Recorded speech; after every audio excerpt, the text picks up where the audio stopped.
గౌరవనీయులు సహచర మంత్రివర్యులు స్థానిక శాసనసభ్యులు ప్రియ మిత్రులు శ్రీధర్ బాబు గారు, గౌరవ మంత్రివర్యులు కోమటిరెడ్డి వెంకటరెడ్డి గారు, గౌరవ మంత్రివర్యులు పొంగులేటి శ్రీనివాసరెడ్డి గారు, గౌరవ మంత్రివర్యులు పొన్నం ప్రభాకర్ గారు, పెద్దలు గౌరవనీయులు శాసన మండలి సభ్యులు జీవన్ రెడ్డి గారు, గౌరవనీయులు పార్లమెంట్ సభ్యులు వివేక్ వెంకటస్వామి గారు, అదేవిధంగా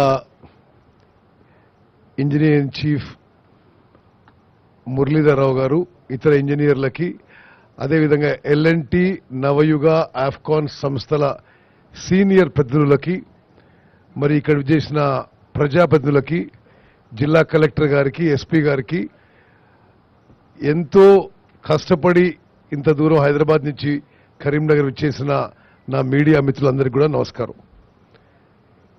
ఈరోజు మేము ఈ Medigadda barrage visit inspection programme పెట్టుకున్నాం. కాళేశ్వరం ప్రాజెక్ట్ విషయంలో మా పార్టీ అభిప్రాయం మొదటి నుంచి ఒకటిగానే ఉంది.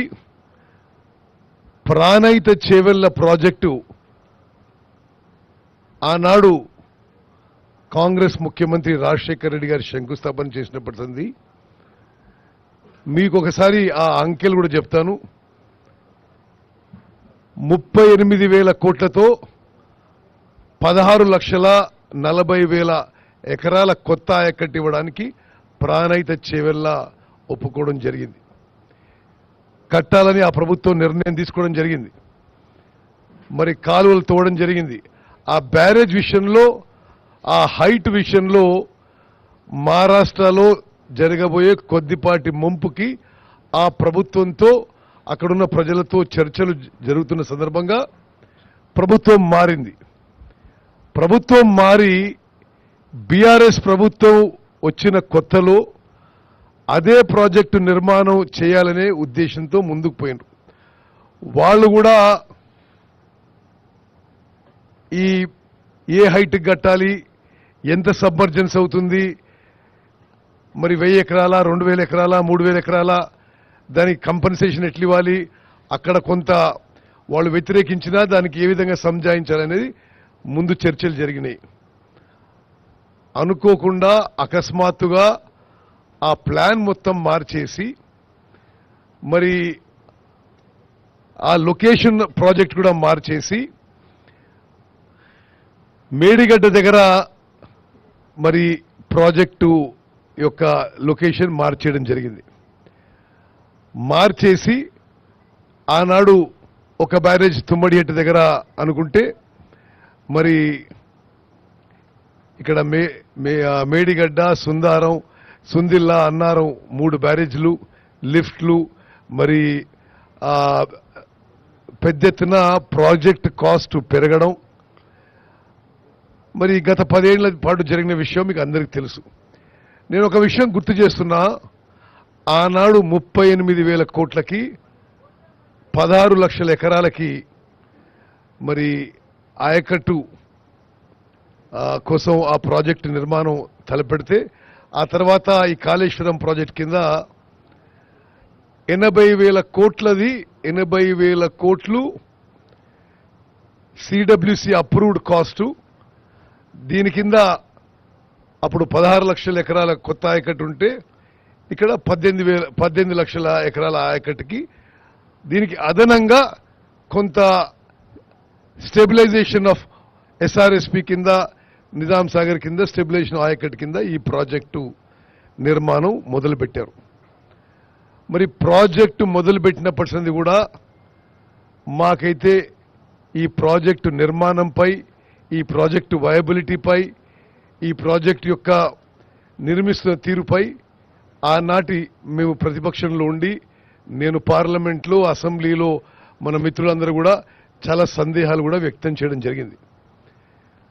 ఆనాడు ఆ ప్రభుత్వం ప్రాజెక్టు గురించి ఏ విధంగా ప్రచారం చేసుకుందో మీ అందరికీ తెలుసు. ఒక దశలో ప్రపంచంలోనే అతి అద్భుతమైన ప్రాజెక్ట్ అని చెప్పారు, అతిపెద్ద లిఫ్ట్ అని చెప్పారు. మరి ఈరోజు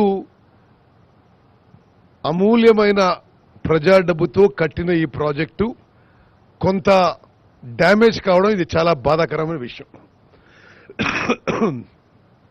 అక్టోబర్ 21వ తారీఖున మేడిగడ్డ బ్యారేజ్ బ్లాక్ 7లో ఆ పియర్స్ యొక్క ఫౌండేషన్ సింక్ అయిపోయి పెద్ద శబ్దంతో 5 ఫీట్లు లోపల పోవడం జరిగింది. సరే, ఆ తర్వాత అప్పుడు మేము ప్రభుత్వంలో లేము. అక్టోబర్ 21వ తారీఖు నుంచి డిసెంబర్ 3వ తారీఖు వరకు గత ప్రభుత్వమే ఉండింది.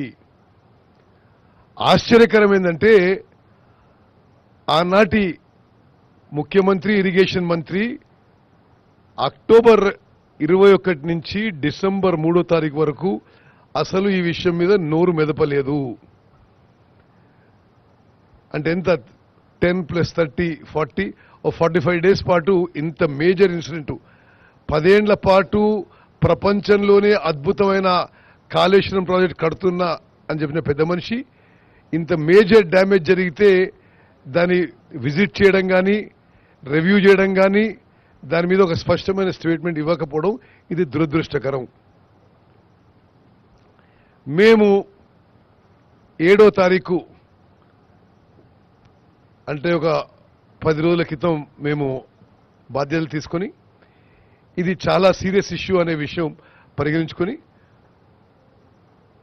మన గౌరవ ముఖ్యమంత్రి గారు మొత్తం విషయంపై జ్యుడిషియల్ ఎంక్వైరీ వేస్తారని చెప్పి శాసన మండలిలో ప్రకటించిన విషయం మీ అందరికీ తెలుసు. అది అతి త్వరలో వేయబోతున్నాం. మరి ఫీల్డ్లో విషయాన్ని ఒకసారి పరిశీలించి మన ఇంజనీర్లని, అదేవిధంగా నిర్మించిన ఏజెన్సీలని సైట్ మీద ఒకసారి ఒక వాస్తవాలు తెలుసుకునే విధంగా మేము కూడా ఈరోజు మరి మంత్రులు అందరం కూడా మేడిగడ్డ బ్యారేజ్ విజిట్ కోసం రావడం జరిగింది. సరే, దీని తర్వాత వీలుని బట్టి ఇక్కడి నుంచి కన్నేపల్లి దగ్గర పంప్ హౌజు, అక్కడి నుంచి అన్నారం బ్రిడ్జు, అన్నారం బ్యారేజు చూసి మేము హైదరాబాద్ తిరిగిపోతాం. నిజంగా నేను మీడియా మిత్రులకి మనస్ఫూర్తిగా మీరు ఇంత దూరం నుంచి వచ్చి ఈ విషయాన్ని కవరేజ్ ఇవ్వడం మరి మనస్ఫూర్తిగా మీకు ధన్యవాదాలు తెలియజేస్తున్నాను. ఇప్పుడు ఈ మేడిగడ్డ బ్యారేజ్ విషయంలో సరే నిపుణులు వారి యొక్క అభిప్రాయం తెలియజేస్తారు. ఆ తర్వాత సరే మేము ఈరోజు కొంత వాస్తవాలని పరిశీలన చేయడానికి ఈ విజిటు, ఇక్కడి నుంచి తిరిగిపోయిన తర్వాత ముఖ్యమంత్రి గారితో సమావేశమై తుది నిర్ణయం కూడా ప్రకటిస్తామని చెప్పి నేను మనవి చేస్తూ 2-3 విషయాలు చెప్పాలి మీకు. అంటే ఇప్పుడు ఈ అంకెలు చూస్తుంటే